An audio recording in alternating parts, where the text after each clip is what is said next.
Hello दोस्तों, मैं धर्मार्ग लेकर के फिर से आपके सामने आई हूँ। जी हाँ, पिछले 1.5-2 साल से मैं धर्मार्ग नामक शीर्षक के अंतर्गत आध्यात्मिक और धार्मिक विचारों को या प्रसंगों को लेकर के आप तक वीडियो शेयर करती हूँ। तो जैसा नाम से ही पता है कि हर मानव प्राणी को धर्म का पालन, अनुकरण, आत्मसात करना चाहिए, तो वो निस्संदेह उनका मार्ग बहुत सरल, सुगम हो जाएगा, सरल हो जाएगा, सहज हो जाएगा और एक वो निर्देशित दिशा यानी धर्म मार्ग को पकड़ करके चलते रहेंगे। विचलित दिशाओं या दशाओं में भी उनके पैर डगमगाएंगे नहीं, वो अच्छे मार्ग पर चलते चले जाएंगे। आज का शीर्षक है परिवार में रहने की कला। ये भी अच्छा टॉपिक है और इसको लिखा है ये एक संघ के द्वारा ही, मानव सेवा संघ। देखते हैं आपके क्या विचार हैं परिवार के लिए। परमात्मा हम सबको सदैव प्राप्त है, लेकिन संसार की ममता, कामना और आसक्ति के कारण हमें उनकी विस्मृति हो गई है।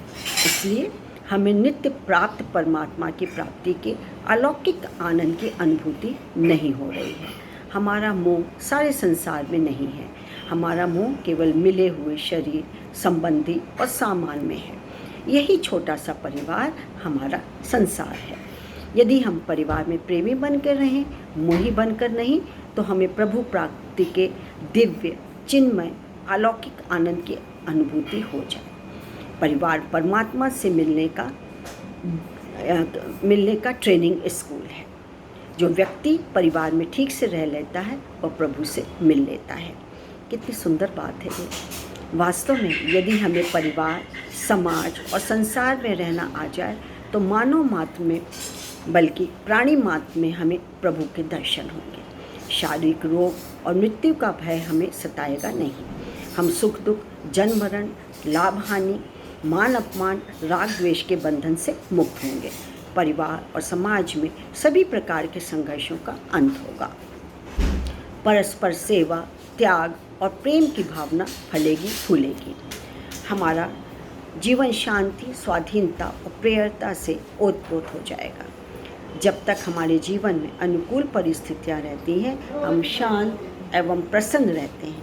लेकिन जब हमारे जीवन में प्रतिकूल परिस्थितियां आती हैं, हम दुख, चिंता, तनाव, अवसाद से ग्रस्त हो जाते हैं। हम जानते हैं कि अनुकूल परिस्थितियां सदा नहीं रहती हैं और प्रतिकूल परिस्थिति भी आती ही है। क्या बीमारी, क्या बुढ़ापा, क्या रोग, क्या मृत्यु, क्या दुर्घटना आदि को कोई रोक सका है ना।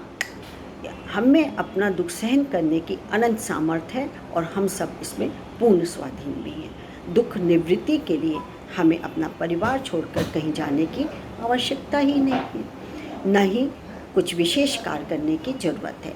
बस हमें परिवार में रहने की कला का ज्ञान होना चाहिए। यदि हम मिले हुए शरीर और सामान से मिले हुए साथियों, जैसे आसपास के जो जन समाज है हमारा, कि यथाशक्ति क्रियात्मक सेवा करें और इसके बदले में किसी से कभी भी कुछ न चाहें तथा करने का अभिमान न रखें, तो हमें वह जीवन मिलता है जिसमें दुख, भय और चिंता की गंध भी नहीं रहती। वस्तु, व्यक्ति, अवस्था और परिस्थिति के आश्रित जीवन अनेक अभावों से ग्रस्त होता है, परंतु हरि आश्रय में सभी अभावों का अभाव है। तो कितनी अच्छी मानव सेवा संघ के कितने विचार दिए हैं। तो आपको अच्छे लगे, इसको आगे बढ़ाइए, लाइक और शेयर करिए ताकि समाज के अधिकांश वर्ग जो कि हैं लाभान्वित हो सके। मैं अपना परिचय दे दूं। मेरा आपको नमस्कार। मैं doctor Manju Jain, retired associate professor from saint degree college Kanpur. आज के लिए बस इतना ही। नमस्कार, थैंक यू।